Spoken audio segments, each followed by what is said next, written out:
Hey, Bill. Hello, Matt. Welcome to the DMZ. Congratulations on your victory and your pretty close predictions on what would happen with Obamacare. I had said on Twitter about 2 hours prior that the mandate would be upheld 6-3 with a new limiting principle on the Commerce Clause, and the Medicare expansion struck down 5-4. Now, it wasn't exactly like that. There's some key parts I actually didn't predict correctly, but it's not bad. It's not bad at all. No, not bad. Not bad.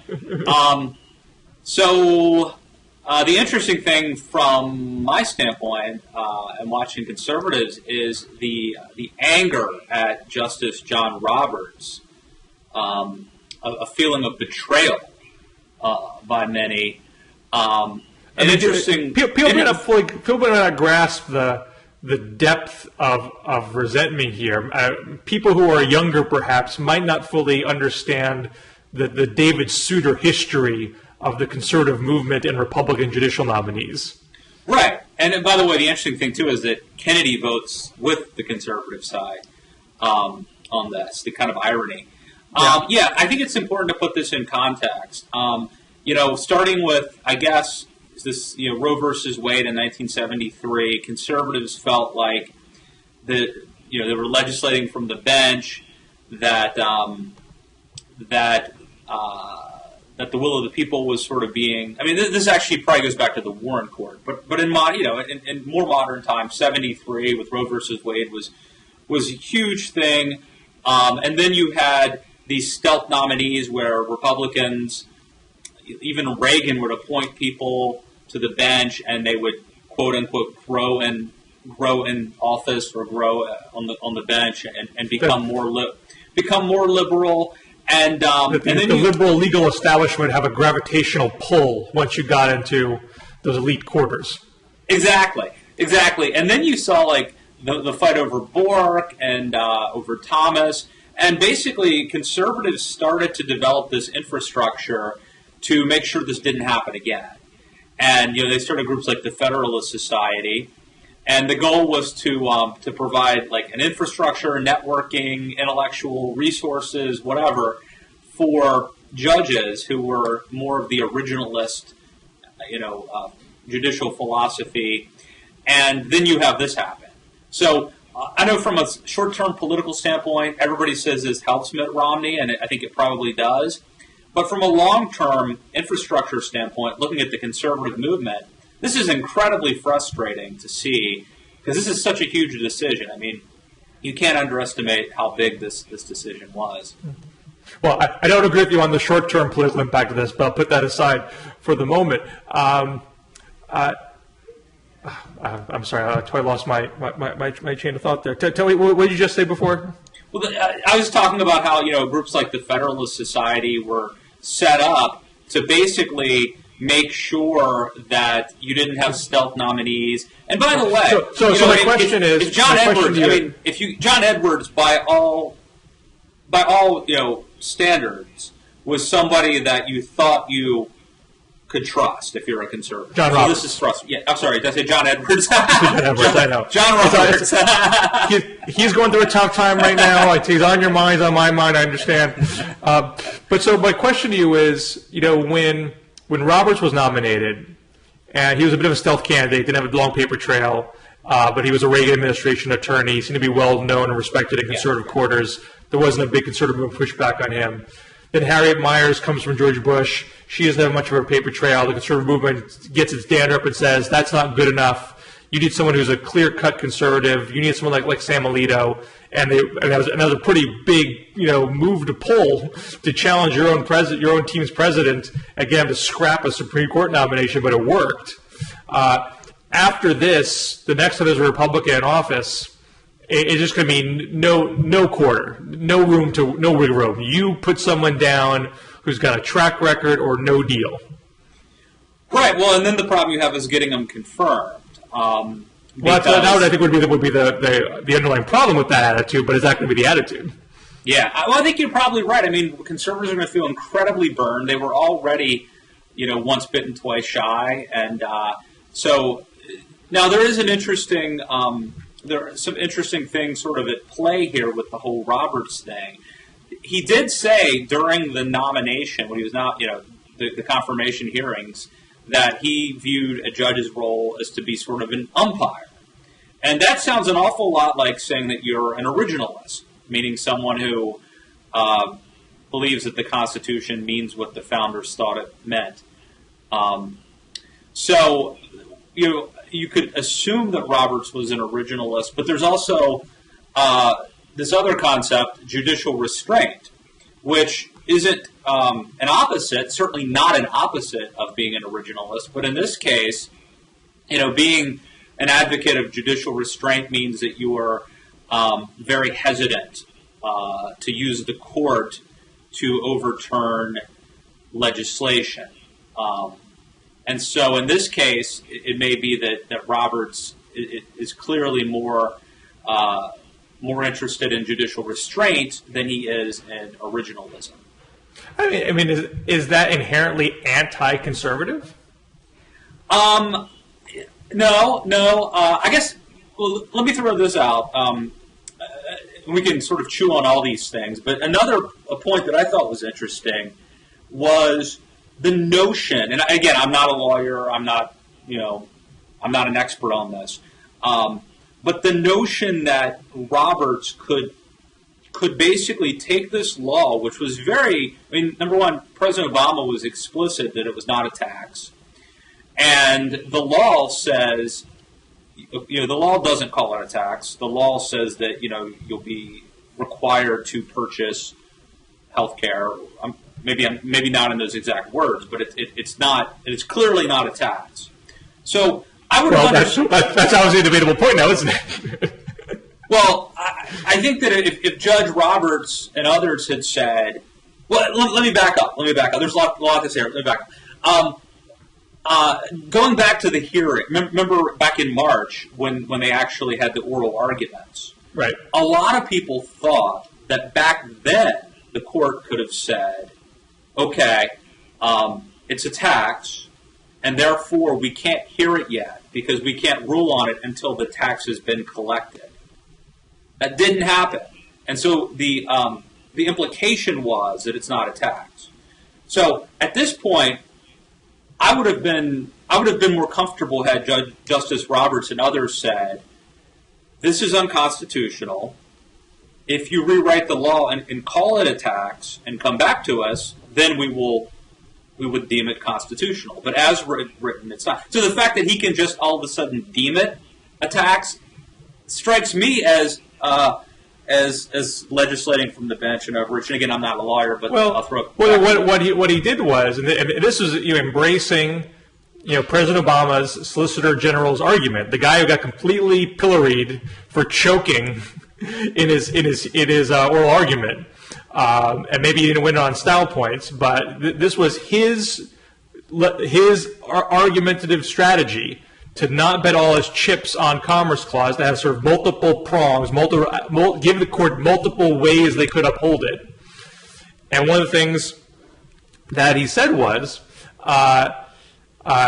even though we are saying it is not a tax under purposes of the Anti-Injunction Act, it's not that kind of a tax.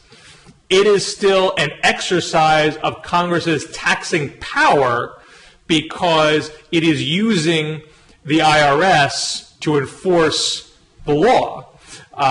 And Roberts took that and said, it doesn't matter if you don't call it a tax. What rhetoric you use around it is not what's relevant. What's relevant is what it is in the law.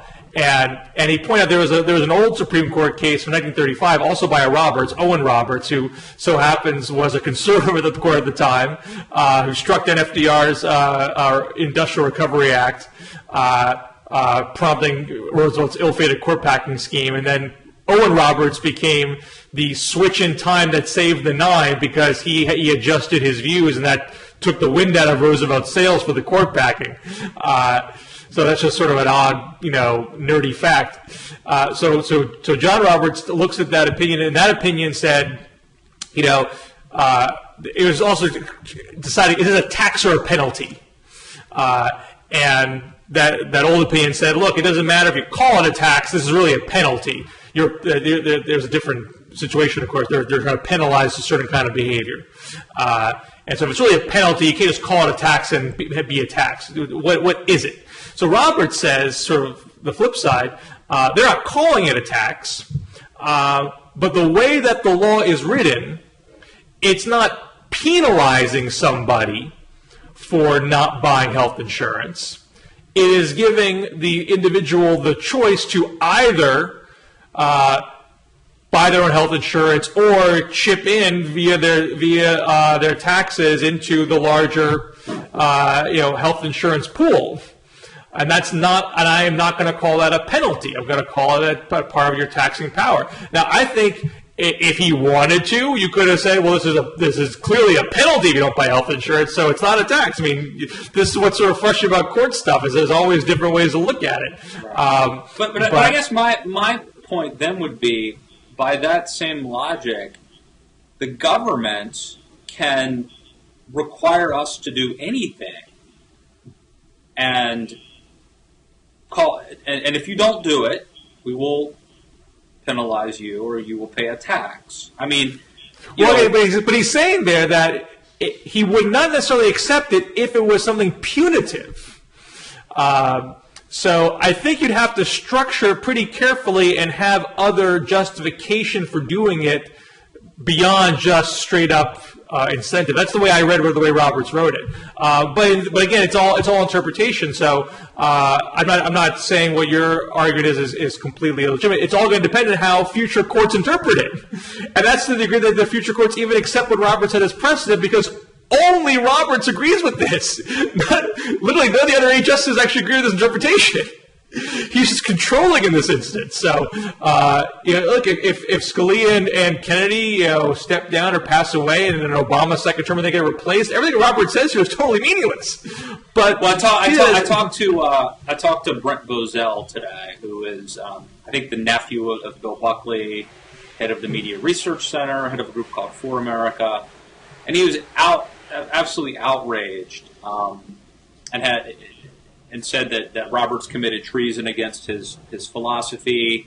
A lot of conservatives are up in arms, but Bozell said something interesting, and it rings true to me. He said that basically conservatives need to have a 3-seat majority on the court to ever assume that they're ever going to get their way on the court. And it is interesting, this notion, I was talking earlier about the history and the frustration that conservatives feel regarding the court. It's always the case that that Republican appointees flip.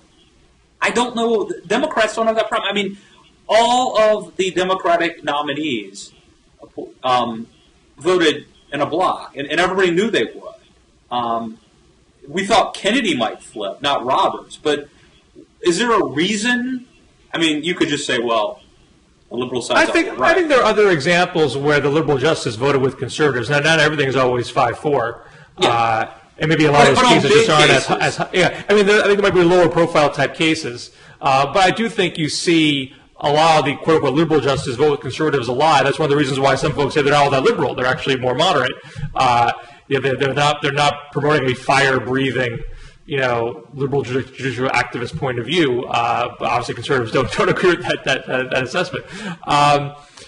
But I certainly on these bigger issues, I agree that that you do see Republican nominees come around. I might suggest it's because they're judging on the merits in those cases, but you might not accept of course. That. Of course, that's what it is. Of course. But it is interesting. I mean, Robert seems so likable. And, it doesn't matter if people like him or not. I mean, he's not going to run for re-election. He has a lifetime appointment. But it is interesting because, people like Souter had become so hated by conservatives and seen as really kind of a Benedict Arnold. And it'll be interesting to see if Roberts, he's kind of a young, good-looking guy. He seems very prudent and measured. This is the same guy that engineered Citizens United. I mean, Souter essentially voted with the liberal bloc pretty much all the time. Roberts has not been like that. So I think the question is, does this decision just, burn him in effigy in the minds of conservatives and everything else doesn't matter? Or what's probably going to be, a 25-year career on the court, is it going to be one anomaly towards what might largely be a conservative record? Yeah, that's my guess. But who knows? Because this is obviously such an important, landmark case. But I think that he could still redeem himself for what it's worth. Again, it's not like he has to stand for re-election. I think this case is so narrowly decided. Your scenario that now we have carte blanche to liberals to do whatever they want when you just call it a tax. One, even if that was how courts are going to interpret it, that's not an easy thing to get passed all the time. There's not going to be a eat your broccoli or pay higher taxes bill anytime soon. It's just not that simple to get done. Liberals even want that sort of thing. I'm just not convinced that things are going to be interpreted that way. I'm not convinced this is going to be the sign of a constitutional philosophic shift on the court. It seems like a pretty narrowly tailored rule to some of the specific circumstances of this kind of bill, and you don't get this kind of bill all the time. Well, I agree. I don't think it's going to be the case where tomorrow something else is going to happen, and a year from now. But I do think that this sets a precedent and reinforces a precedent, and that over time it certainly opens the door for more government intrusion and mandates into our lives.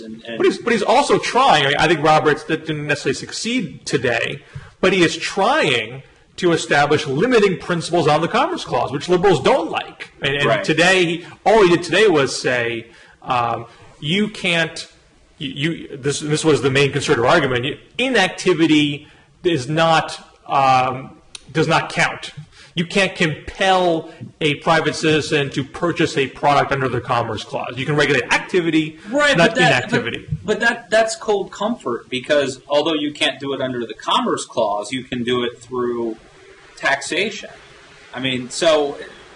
Anyway, that's only going to keep you guys upset if all of a sudden we get a zillion bills where that's being done. I'm dubious that's going to be the case, and if they'd be upheld. But it could be, I'm just speaking theoretically, it could be that Roberts has a longer legacy, and this is just the first step in it, of chipping away at the Commerce Clause. And that actually might have longer implications than what he says about taxing power. Well, the interesting thing is, it's all interesting, but another interesting thing is that now that it is a tax, there is talk about killing that tax by doing some sort of budget reconciliation. If Republicans had 50 Senate seats, they could use budget reconciliation to kill the tax. Well, what you're saying there is make the mandate unenforceable, and therefore it's not really a mandate. That if you don't buy health insurance, and nothing happens to you. And the one constituency that's not going to go for that is the insurance industry, because their whole point is, don't make us take on the sicker customers who have pre-existing conditions because they cost us money. We don't make as much money off of them. The only way that it works for us if you balance it out by giving us younger, healthier customers by having them be sure they're in the insurance pool. So you're not going to get a lot of corporate backing for that proposal if that's the way conservatives try to go with it. The other thing that obviously Republicans are pushing now is that if this is a tax, then it's a huge tax on the middle class. So now that becomes part of Obama's record. I don't know if that resonates or if that's going to resonate. Well, I saw Rubio say that phrase middle-class tax increase on CNN today. I saw Sarah Palin tweeted that. Obama lied. He said it wasn't a tax, and now it is. And look, all's fair in love and politics, but this isn't a broad-based tax. It's not like we all have our income tax rates up a point because of this. This is a mechanism to ensure that if you're not going to buy insurance, you still pay into the system in some way. That's not on everybody in the middle class. Now, if your argument's going to be this is surely going to raise health insurance costing everybody in some fashion. Try to make the case. Obviously, the point of doing it, and Obama is telling us, to lower costs, and everybody being in the pool, lower costs. That's always been Mitt Romney's point as well when he defends his own mandate in Massachusetts. But I think it will be hard to make the case over time that this is a broad-based middle-class tax increase, because it's just not. Now, you said at the beginning, I think you were implying you don't think this helps Romney in the short term. Oh, I don't think.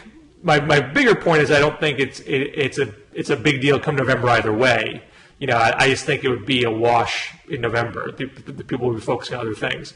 I don't think Romney is that inclined to ride Obamacare for several months, because it invariably puts a spotlight back on his own record and having to defend his own policy, and he gets tied up in knots. All right, I think you're absolutely wrong on that. Fair enough. For the record. But the other point is that Obama's main narrative in fighting the tide of an imperfect economy is to say, I've been doing things. I've not been sitting around.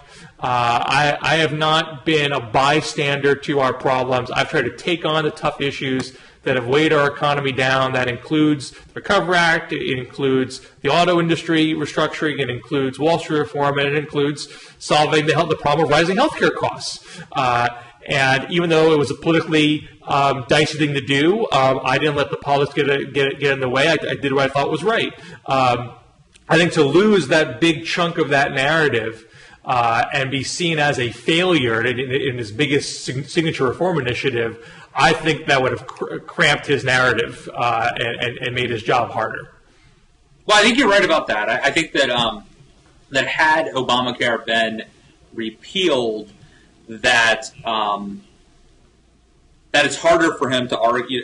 In a way, it's like, well, you just spent 2 years ignoring the economy, focusing on this healthcare law that was unconstitutional. I mean, and your landmark, your principal legislation was just thrown out. So there would have been a cost to Obama had it been repealed. But I think in this case, winning is losing and losing is winning. And going back to Roe versus Wade, who benefited politically from that decision? I mean, I'm not talking about the next year, but really for a couple decades, Republicans probably won electorally based on that, what was seen as judicial overreach and the anger. So I think. Well, I think it's a more complicated question for Roe v. Wade. I don't know if it washed up that cleanly that the right clearly got the electoral benefit over the long haul over that. There's various examples I think you could pick that would cut either way. Yeah, nothing's clean in this business, but I mean, I think that it's safe to say, or fair to say, that Republicans, because they felt slighted, because they lost, and that anger, moral outrage is the most. And this is from Morton Blackwell, moral outrage is the most powerful motivating force in politics. Well, I think you had a situation where social conservatives made a choice to join the Republican Party, and they weren't already there necessarily. Right. So you had an influx of people, and this is really more, I think, if the moral majority in 1980. I can see that being a net plus for Republicans, that they got a constituency that they didn't really have locked down before. They were a more downscale economic group, and they weren't naturally in the Republican Party at that point. I don't know what you get out of this ruling, the healthcare ruling. What constituency do you get that you don't already have? Well, I think a couple things.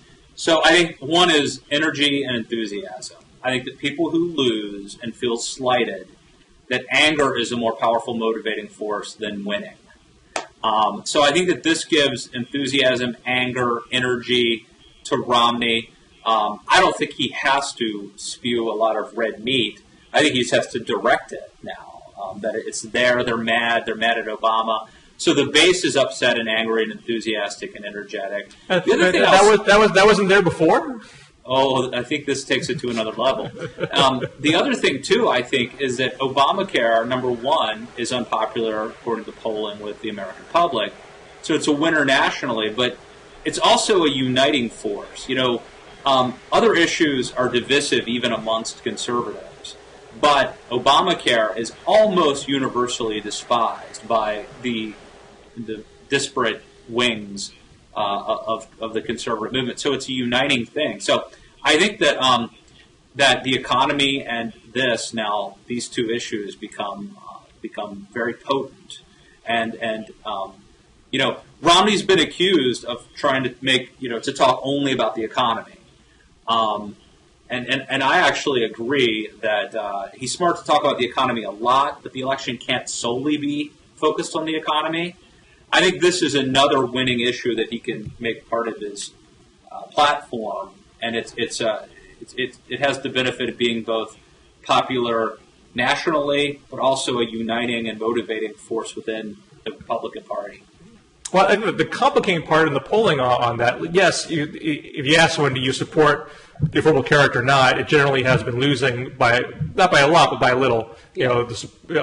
But you don't get majority support for the bill as it is generally in polls. But when you drill down and say, do you think the bill goes too far? Doesn't go far enough? A chunk of that opposition does not go far enough. So you do have this chunk on the left that is dissatisfied with it, that does weigh down that number. That does speak to depletion of base enthusiasm on the liberal side. But it's not quite the same as a clear majority accepting the Romney narrative about Obamacare. That's why when the polling shows, do you want to repeal it, those generally have lost too. People are very conflicted about the issue, confused what was actually in the bill in many cases. So I'm not saying Romney doesn't have avenues to hit with this, but I don't think it's quite as simple as him just saying Obamacare is bad, I'm going to repeal it. I don't think that's a good base revving up message. I don't think that's a message that's going to appeal as cleanly to the middle. Yeah, I mean, I think you make a good point, and I think that it's not necessarily a silver bullet, but I think it's a winner. I would just reinforce my earlier point that I think that that Romney wins politically from this in the short term. But having said that, as I said earlier, I think that movement conservatives have to be very frustrated and to a certain extent demoralized, and that could have long-term consequences. Because I can't... Do those guys think that Mitt Romney is the kind of guy that's going to give them the nominees that they want for the court? Isn't he the exact kind of guy that would screw them like this again? Well, that's a good point. Republicans and conservatives have been told over and over and over again, look, I know you don't want to vote for this guy. He's not that good, but he's going to get Supreme Court he's going to get 2 Supreme Court picks, and these are lifetime appointments, and for that reason alone, you have to vote for him. And this sort of undermines that argument, doesn't it? Like, even if you get the guy you want, George W. Bush, and even if he picks a guy who, by pretty much any standards you could have within reason, someone who's actually confirmable, because we know that, there are some people who are great conservatives who may not be able to be confirmed by the Senate. Roberts is about as good as it gets, and he still does this to you. It kind of undermines the notion that that if you're a sort of disenchanted Republican, that you really owe it to yourself to go out there and vote. So it's a problem. I don't think it's going to lead to people abandoning Romney. I mean, you have to take a few steps to get there. But do you reach maybe if Romney was elected and he did pick justices that didn't pan out, then maybe you'd have a bigger schism, and maybe it's not going to come to a head in terms of this election day. But it could be that maybe at some point conservatives have to say, you know what, you never get 100%, as long as the judges, everything with the court stuff, it never should be results-oriented either way. And the question is, what's the reasoning? Is he using a legitimate reasoning that people can accept as legitimate as far as interpreting the Constitution is concerned? So there's some public buy-in about what he's doing. And I wouldn't go to Roberts did if I was a conservative, so I think. that I don't think he was trying to do a judicial activist. You might disagree with his reasoning at points and say I would have done this differently, but to go through what he did, he's trying to do it based on the law itself, based on what the relevant precedents are, based on what's in the Constitution. I don't see a lot of going result backwards. I don't think Roberts went into this saying, "Man, I love this Obamacare. It's such an awesome law. What arguments can I think of to try to keep it around?" That doesn't strike me as plausible how Roberts would have gone about doing this. I mean, if you're a conservative, the best spin you can put on this is that because there is one spin that says Roberts is very concerned about the image of the court and its credibility and its legitimacy. And that's why he did this. Now, I think that's a horrible reason to do anything if you're a judge, because you should be interpreting the Constitution. So that doesn't paint him in the best light, in my opinion. The best light that a conservative could look at this through is the judicial restraint light, that whenever possible, you should not overrule something that is passed legislatively and been signed by the president.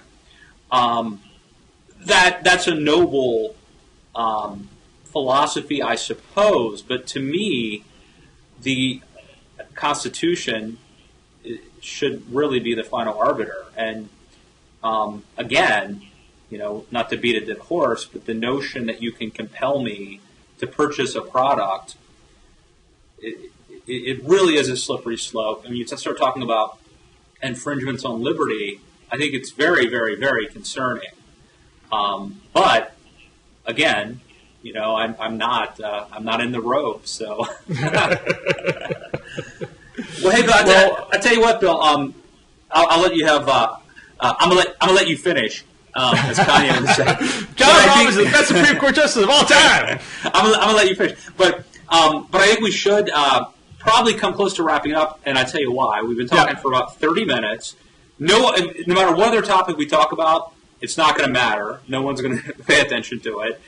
And I also think that even this case is still developing in the sense that people are still forming opinions about it. So I kind of fear that if we go any further here, we might be in dangerous either danger of it being completely ignored or danger of it being entirely wrong. So, well, what's your any final thoughts, or do you want to keep going?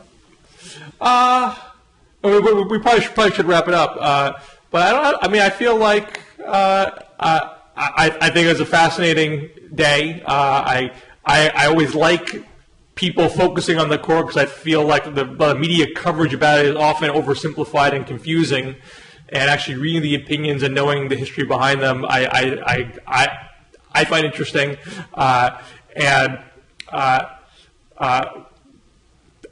Forgive me for locking boys in the final moments of this, but I do think that I think the public is going to look at this as being legitimizing. I mean, the court has been divisive for so long. I think it's seen partisan for so long. I don't think it's plausible that John Roberts is acting in a partisan way with this, and it certainly is going to dial back a lot of liberal activity towards the court for a period of time. Maybe not for too long. Who knows what happens next year?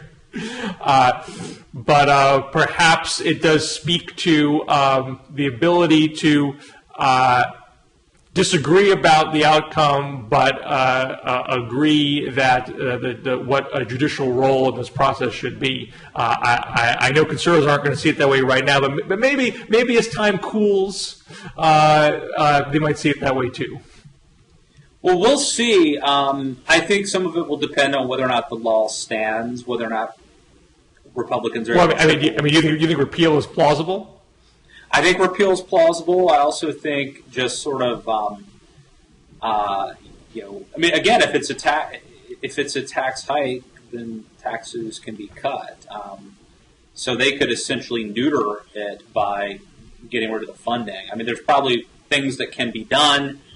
So, I think that if it becomes a moot point, if Republicans essentially neuter this law now legislatively, then people aren't going to be as mad at Roberts. Let me ask you one last question before we go. One last thing. Obama said today he's for a law that would accelerate the state waiver provisions of this So if states wanted to do something that was not an individual mandate, they had a different way to go about doing it that would expand coverage and lower costs, and they wanted to implement that right away, he would endorse that.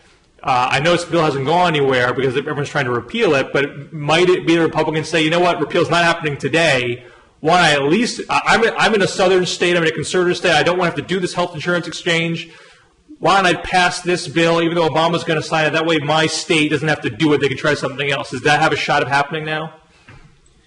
I don't know. I think, the devil's in the details, of course. The concept sounds enticing.